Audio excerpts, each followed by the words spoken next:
Selamat datang kembali bersama saya pengampu mata kuliah basis data lanjut yang akan selalu didampingi oleh Tanggul atau data unggul. Jika sudah sampai bagian cerita kedua ini berarti Anda sudah menyelesaikan misi 2 yang selanjutnya harus menyelesaikan misi ketiga. Pada bagian ini saya akan menjelaskan lagi lanjutan dari materi EER yang berhubungan dengan constraint spesialisasi dan generalisasi. Baik, sekarang kita fokus dulu untuk mengingat konsep pemetakan atau transformasi ER to RDBMS. Sudah siap ya? Perhatikan ada dua gambar model ER yang sudah menggunakan konsep ER.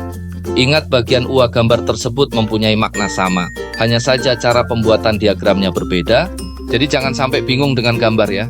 Dari gambar diagram tersebut, 3 kategori pegawai yaitu manajer, tenaga penjual, dan sekretaris yang berturut-turut memiliki atribut spesifik bonus, area penjualan, kecepatan mengetik. Proses spesialisasi menghasilkan 3 subkelas yaitu manajer, tenaga penjual, dan sekretaris. Ketiga subkelas memperoleh atribut warisan dari superkelas pegawai. Oke, sekarang coba kita petakan kira-kira menjadi berapa hasil transformasi ke table ya dari diagram tersebut. Baik, cara berpikir pertama. Superkelas dan setiap subkelas ke relasi diperoleh 4 relasi yaitu pegawai NRP nama NoHP 3 lahir gaji, manajer NRP bonus, tenaga penjual NRP area penjualan, sekretaris NRP catch mengetik. Selanjutnya cara berpikir kedua. Pemetaan setiap subkelas ke relasi diperoleh 3 relasi yaitu manajer NRP nama NoHP 3 lahir gaji bonus, tenaga penjual NRP nama NoHP 3 lahir gaji area penjualan, sekretaris NRP nama NoHP 3 lahir gaji catch mengetik. Sedangkan cara berpikir ketiga merupakan pemetaan hierarki ke relasi tunggal dan diperoleh pegawai NRP nama NoHP 3 lahir gaji bonus area penjualan catch mengetik tipe pegawai dengan menambahkan atribut tipe pegawai sebagai atribut tambahan supaya ketika menjadi table bisa dibedakan jenis pegawainya. Jadi misalnya nanti diisi M jika manajer, T jika tenaga penjual, dan S jika sekretaris. Sekarang coba kita cermati dan kita bandingkan. Ingat semua benar tetapi mana yang lebih tepat sehingga lebih efisien. Jika kita memilih yang ketiga, table sedikit tetapi terdapat atribut yang ditambahkan sehingga selain tidak terplanning, dari model IR juga terlihat dengan jumlah atribut banyak akan lebih banyak juga memakai memori. Jadi hasil ketiga bukan pilihan tepat. Misalkan kita pilih hasil kedua, selain table yang banyak juga terlihat duplikasi atribut, di mana setiap hasil mengulang atribut nama, NoHP, TG lahir dan gaji. Sehingga bisa disebut bahwa hasil data nanti merupakan data yang tidak normal, selain memori yang digunakan juga akan semakin banyak. Jadi hasil kedua bukan pilihan tepat. Sedangkan pada hasil pertama terlihat efisien. Hal ini dikarenakan tidak ada duplikasi atribut, kecuali atribut key yang nantinya bisa dijadikan key untuk proses join. Jadi kita pilih hasil transformasi atau pemetakan adalah hasil yang pertama. Dikatakan efisien pada hasil pertama, karena jika kita hanya akan melihat salah satu dari subkelas, maka tidak perlu melibatkan subkelas yang lain dan memori yang akan dipakai akan lebih sedikit dikarenakan walaupun nantinya terbentuk banyak table tetapi atribut atau field yang akan terbentuk akan sedikit pada setiap tabelnya. Mari kita lanjutkan untuk membahas constraints. Constraint dalam konsep ER merupakan aturan atau batasan yang dikenakan pada hubungan superkelas dan subkelas atau hubungan antara supertipe dan subtype.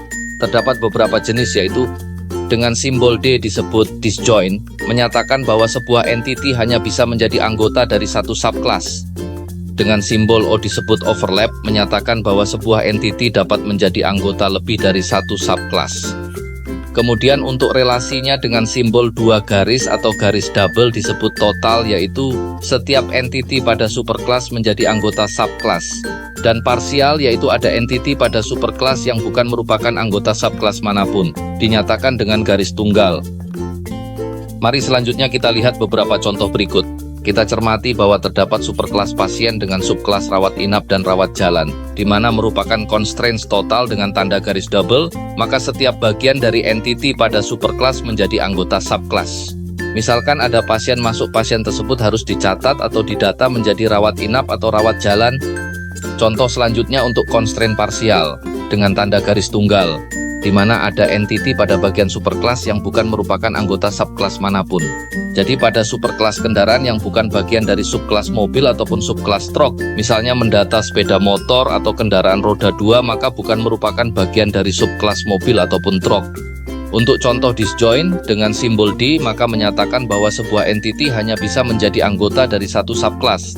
Sehingga dengan disjoint dan full constraint, pasien harus menjadi salah satu anggota dari subkelas rawat inap atau rawat jalan, atau dengan kata lain tidak boleh ada pasien yang dimasukkan pada subkelas lain, sehingga hanya dicatat di satu subkelas saja.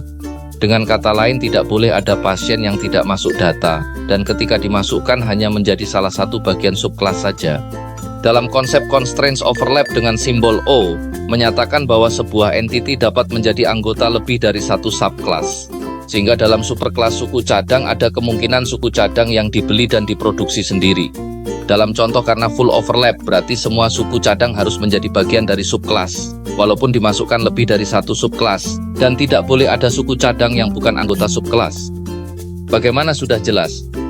Dari constraints tersebut ada 4 macam bentuk spesialisasi atau generalisasi, yaitu disjoint total, disjoint parsial, overlap total, overlap parsial. Sekarang lanjutkan untuk mencoba dengan cek tugas sebelumnya. Jika ada yang kurang sesuai, betulkan dari sisi kebutuhan user, kebutuhan sistem, dan konsep ER. Kemudian lakukan desain dengan konsep EER berdasarkan kasus yang dibuat dan sudah dilakukan pembenahan. Jangan lupa, gunakan cara berpikir superclass, subclass, spesialisasi, generalisasi, inheritance, pewarisan. Dan bagian ini fokus pada konsep constraints pada model IR Anda. Saya bersama Tanggul akan terus mendampingi sampai semua misi selesai. Selalu semangat ya!